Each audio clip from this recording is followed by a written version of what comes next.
ในงานบุญนมัสการหอลักเมืองแขวงอัตตปือประจำปี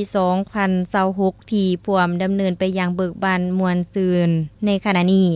กิจกรรมหนึ่งที่ได้รับความสนใจจากมวลชนและนักท่องเที่ยวก็คือการวางแสดงและจำหน่ายสินค้าท้องถิ่นที่ทางสภาการค้าและอุตสาหกรรมแขวงได้ร่วมกับภาคส่วนที่เกี่ยวข้องจัดขึ้นโดยมีบรรดาห้างกลุ่มการผลิตและผู้ประกอบการภายในแขวงนำเอาผลิตภัณฑ์ของตนมาวางแสดงและจำหน่ายอย่างหลวงหลายโตกับการจัดงานดังกล่าวทีมงานข่าวพวกเฮาได้มีโอกาสสัมภาษณ์ทานบัวค่ำคันธสโยคณะบริหารงานสภาการค้าแขวงซึ่งพื้นได้กล่าวถึงจุดประสงค์สำคัญของการเปิดงานวางแสดงสินค้าในครั้งนี้ว่าข้าพเจ้าชื่อ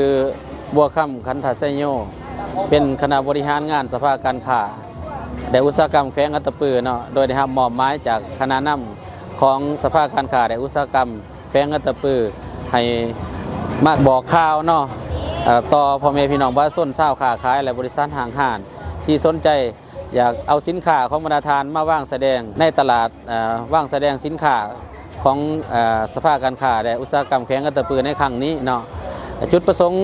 หลักในการวางแสดงสินค้าในครั้งนี้แม่นมีนโยบายของสภาการค้าแม่นเพื่อส่งเสริมผลิตภัณฑ์กสิกรรมผลิตภัณฑ์โอรอบเนาะและผลิตภัณฑ์อื่นๆที่เป็นของชาวแขวงอัตตปือเนาะเพื่อส่งเสริมให้ผลิตภัณฑ์สินค้าของแขวงอัตตปือเฮาและมีตลาดส่งออกแล้วก็ได้ตลาดกว้างขวางเนาะโดยเฉพาะแม่นตลาดทางออนไลน์เนาะเป็นกิจกรรมหนึ่งที่ทางสภาการค้าได้มีนโยบายอยากส่งเสริมอยากให้เป็นขวาต่อระหว่างผู้ซื้อกับผู้ขายเนาะและก็ซอกตลาดให้สินค้าเกษตรของบ้านเฮาแล้วก็สินค้ามือเนาะคือสินค้าโอรอบต่างๆเนาะให้มีบอลขายออกเนาะแล้วก็อีกปัญหาหนึ่งก็คือสภาพการค้าของพวกเฮาแม่นการจัดตั้งหนึ่งเนาะที่ขึ้นกับทางแผนกการค้าและอุตสาหกรรมแขวงอัตตปือเนาะถ้าหากว่าบรรดานักธุรกิจชาวค้าขายที่จะเข้าร่วมงานเนาะแม่นสามารถติดต่อพัวพัน